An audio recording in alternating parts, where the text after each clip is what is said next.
يا صباح الفل والجمال على احلى اخوات واحلى صحاب، يا رب تكونوا كلكم بالف خير. وحشتوني جدا جدا. يلا بقى كده فيديو النهارده، فيديو جديد وروتين جديد نتشجع مع بعض بيه. يلا بقى نصلي على النبي عليه افضل الصلاه والسلام. ويلا بقى حطي لي لايك واشتركي في القناه لو لسه ما اشتركتيش، وفعلي زر الجرس واكتبي لي تعليق حلو منك يكفي انك تصلي على النبي في الكومنتات. يلا بقى ندخل على الفيديو بتاعنا ونسمي بسم الله ونقول بنعمل ايه. دخلت كده عندي كانت على التلاجة هنا كانت عندي فاضية ما فيهاش أي حاجة، فقُلت بقى فرصة لأنها بصراحة كانت شكلها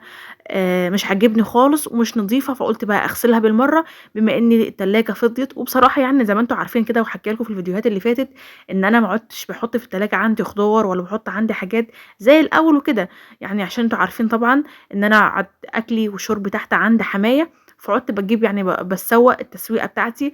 أو باروح السوبر ماركت أجيب الطلبات باحطها تحت عند حمايا. باحط بقى في التلاجة هنا بيبقى حاجات بسيطة، جبنة، لانشون، حاجات بسيطة للولاد يعني إيه لو قاموا بالليل جعانين، صحيوا الصبح بدري كده يعني ساندوتشات للدروس كده.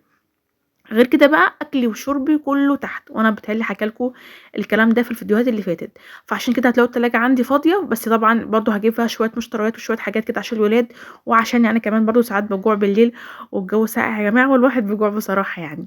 فالمهم بقى بُصّوا كمية العلاج اللي أنا مطلعاها، كمية الإزاز الدوا. الشتا بقى وما أدراكم ما الشتا، أول ما بيخش علينا برد بقى وسخونية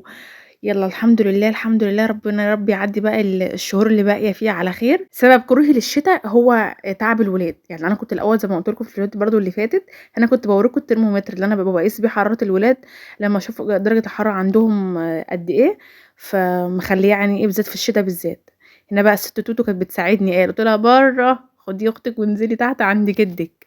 فالمهم بقى إيه راحت لباباها وأنا إيه قُلت بقى إيه ما أكمّل بقى إيه غسيل التلاجة، لإن التلاجة بصراحة كان شكلها مُقزّز خالص ومش عاجبني، وأنا بصراحة سايباها بقى لي فترة، بسبب إن أنا مسحولة تحت في البيت عند حمايا تحت، كنت بنعمل كذا حاجة شوية حاجات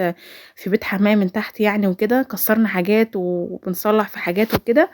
فكنت مسحولة الفترة اللي فاتت دي كنت باصوّر لكم، بس مش باصوّر لكم يعني التفاصيل اللي إحنا بنعملها في البيت وكده. فالتلاجة يعني أنا سِبتها لمّا المنظر بتاعها بقى بشع، وفي نفس الوقت اللي يكسّلني يعني عنّها أكتر إن أنا كمان مش باشتري حاجات أوي.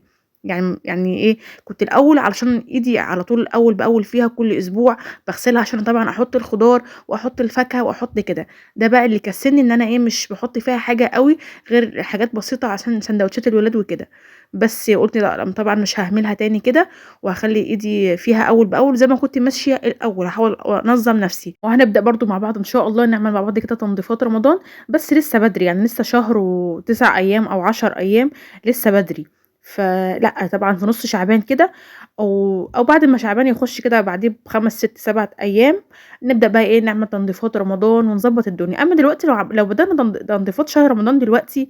بيتهيأ لي يعني الحاجة هتتبهدل تاني، وطبعًا واللي عندها ولاد بالذات، يعني لو مش عندِك ولاد هاقول ماشي أو عندِك ولاد كبار، هنقول ماشي هتعملي الحاجة يعني هتحاولي إنِّك تحافظي عليها. أمّا اللي عندها ولاد زي حالاتي وولاد صغيّرين وأشقيا كمان، فبيتهيأ لي يعني مهما أعمل برضه هاعيد أو هاضطر إن أنا هاعمل تاني. فطبعًا أنا مأجّلة إن أنا التنضيفات العميقة اللي إحنا بقى نقلب المطبخ بقى نجيبه من فوق لتحت، والتنضيفات بقى بتاعة رمضان دي، طبعًا إحنا بنعملها عشان تريّحنا في رمضان أو تريّحنا على العيد، بحيث إن إحنا نعمل تنضيفات العيد تكون تنضيفات بسيطة، تنضيفات كده يعني إيه من على الوش كده. أمّا التنضيفات العميقة اللي هي دي طبعًا إن شاء الله هنعملها مع بعض قبل رمضان. وبيتهيأ لي كده يعني مسكت التلاجة كده نضفتها تنضيفة رمضان، تنضيفة مضبوطة، بس إن شاء الله هاخلّي برضه إيدي فيها أول بأول، بحيث إن أنا مش تكون بالشكل البشع اللي أنا طبعًا سِبتها لمّا وصلت له دوّة يعني. أنا طبعًا باغسلها بالإسبونشة، مش باغسلها بسلك خشن، طبعًا السلك الخشن هيخربشها وهيبهدل الدنيا. على فكرة أنا ما كنتش همنتج خالص، أنا كنت داخلة أنام، بس قُلت لأ، بما إن الولاد ناموا هامنتج بقى الفيديو وأعمل مونتاج للفيديو وأعمل voice over للفيديو وكده. بس أنا كان عندي مغص رهيب، رهيب، كان تاعبني جدًا. لمّا خدت كده برشام ارتحت شوية، لإني أنا يعني اللبن ما بيحبنيش، بقيت مؤخرًا لمّا باشرب اللبن بقيت باتعب. بس أنا بصراحة طَب حد هيسألني يقول لي: "طَب ما أنتِ لمّا أنتِ عارفة إن أنتِ بتتعبي بتشربي ليه؟" أنا كنت عند حدٍ ما كنت رايحة أزور واحدة يعني جارتي وكده كانت تعبانة، كانت عاملة عملية ربنا يا رب يشفيها ويشفي كل مريض، كانت تعبانة ورُحت أزورها، فهي طبعًا قدّمت لي لبن، وأنا ما باحبش أروح عند حد وأرفض حاجة أقدّمها لي، ودوّة كنت باعمله مؤخرًا، لأ بقى لي 6 سنين ماشية على كده. بُصّوا الأول أنا كنت استحالة أروح عند حد وأشرب أو آكل أي حاجة، مش خوف إن هو يعني يعمل لي حاجة والحاجات اللي بتيجي في الدماغ دي، لأ مش كده نهائي، بس أنا كنت باقرف جدًا، أنا موسوسة شوية في حكاية النضافة، وموسوسة شوية في حكاية اللي هي باقرف، يعني ما أعرفش ليه، وده من صغري. فكنت باقرف جدًا، لمّا رُحت عند حدٍ ما الكلام ده من 6 سنين، فزعل منّي، كانت واحدة سِت كبيرة زعلت منّي: "أنتِ قرفانة منّي يا بنتي، والله ده إحنا ناس نضاف." وأنا قعدت أقول لها: "والله يا حاجة أنا مش والله العظيم مش أقصد كده." وقعدت وقتها أبرر بكلام، وبعدين بقى لمّا رجعت البيت اتضايقت من نفسي جدًا. طب ليه هي الست يعني هتكون حاطة إيديه، بس أنا ده بيبقى غصبٍ عنِّك، يعني أنتِ لمّا تكوني حتّة إنِّك أنتِ بتقرفي من حاجة معيّنة أو ما أعرفش إيه اللي كان فيّا وقتها ساعتها، وأنا دوّة فيّا الحتّة دي فيّا من صغري، واللي فيها واللي عندي برضه كده محمد ابني، بس أنا باحاول مش أخلّيه يعني يبطّل الحتّة دي، لإن طبعًا أنا بطّلتها وأنا عندي 20 سَنة من 6 سنين. فالمهم يعني إيه اللي خلّاني بقى أبطّلها إيه، إن أنا بعد ما جيت من عند السِت، فكنت متضايقة جدًا بصراحة اللي أنا عملت كده بس كان يعني دي حاجة غصبٍ عني. فالمهم كنت باقلِّب كده على السوشيال ميديا كده وأنا باقلِّب، جِه قدّامي فيديو والله العظيم ما باكدب عليكم، فيديو بيحكي موقِف عن الرسول عليه أفضل الصلاة والسلام. يعني الموقِف باختصار كده أو بالفلاحي كده، هاقوله بالفلاحي كده علشان إيه، أنا مش دقيقة أوي في التفاصيل، بس أنا هاقول لكم زي ما أنا فهمته. يعني الرسول كان هو والصحابة كان في حد عازمهم أو كان قاعدين عند شخصيةٍ ما كده هو والصحابة قاعدين، فالراجل اللي قاعدين عنده جاب للرسول عليه أفضل الصلاة والسلام طبق عنب، فأول ما مَد الرسول وخد يعني قطف واحدة من العنب وأكلها، تمام؟ فكانت يعني وقعد لمّا الرسول خلّص الطبق كله، فبعد ما قاموا من عند الراجل ففي حد من الصحابة قال له: "بقى يا رسول الله كلت الطبق كله ومش عزمت علينا؟" فبُص بقى رَد الرسول عليه أفضل الصلاة والسلام، قال لهم إيه، قال لهم الط ال الع العنب يعني بالفلاحي كده كان مُر علقم، كان يعني مُر يعني مرارة مش طبيعية، فخُفت إن حد منكم يدوقه ويقول كلمة يعني يكسر بخاطر الراجل. عايزة أقول لكم أقسم بالله الموقف ده أثّر فيّا بطريقة أو بشكل غير طبيعي. وقُلت خدت قرار بيني وبين نفسي قُلت لو إيه، اللي هيتقدّم لي حتى يعني مش لازم آكل الحاجة كلّها أو أشرب الحاجة اللي هُم هيقدّموها لي كلّها، بس يعني إيه، أكبر بخاطر اللي قدّامي، لدرجة إن أنا يعني من حوالي شهر كده أو أقل من شهر، حصل لي موقف كده وأنا كنت في أبو حماد، فكنت وقعت على الطريق يعني من على الموتوسيكل وكده وفي ناس التمِّت عليَّ، فالحمد لله يعني، ففي راجل يعني عشان يجبر بخاطري راح جاب لي كوباية مَيّة من الحنفية، فبصراحة الكوباية مش كانت نضيفة خالص، اللي جابها لي مش نضيفة، وأنا الحاجات دي بتفرق معايا أوي، فأنا حسيت من الراجل وهو بيدّي لي الكوباية مكسوف، والله العظيم ما باكدب، مكسوف، فرُحت أنا واخداها من إيده وشربتها كلّها، والله كوباية المَيّة ما كانت نضيفة، والمَيّة كانت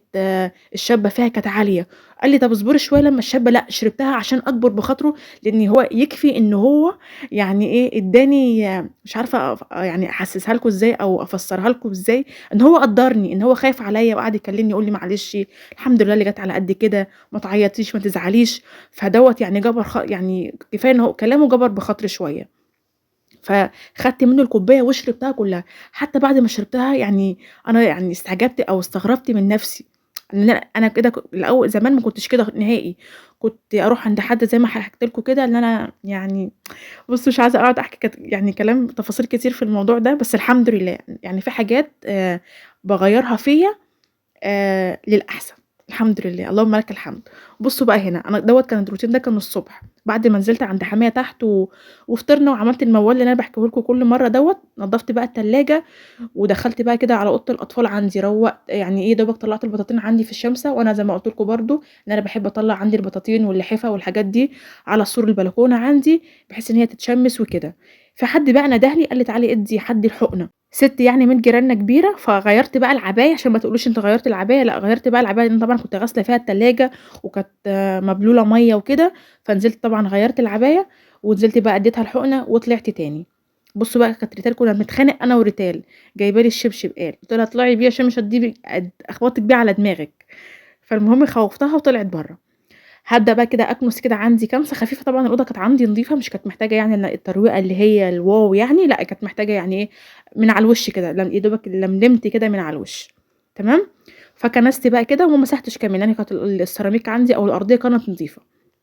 هابدأ بقى أفرش عندي الكوفرتات دي، بصراحة كنت عمّالة أقول مترددة أفرشها ما أفرشهاش، أفرشها، بس قُلت لأ طَب إيه اللي ما يخلّينيش أفرشها، يعني مش هتبقى عشان يعني